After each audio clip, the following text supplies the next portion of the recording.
Здравейте!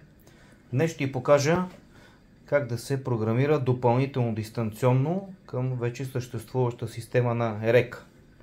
В случая имаме едно работещо дистанционно, което работи с системата, и сме си закупили едно ново, искаме да си го инсталираме сами. Ето, както виждате, то не работи. В комплекта на всяко едно дистанционно има ето този малък пин,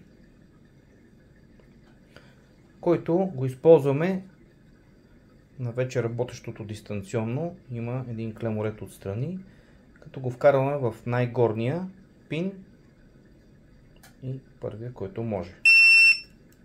Чуваме един дълъг сигнал. Сега в момента системата е в очакване на запаметяване на ново дистанционно. Взимаме ново дистанционно, натискаме го, след което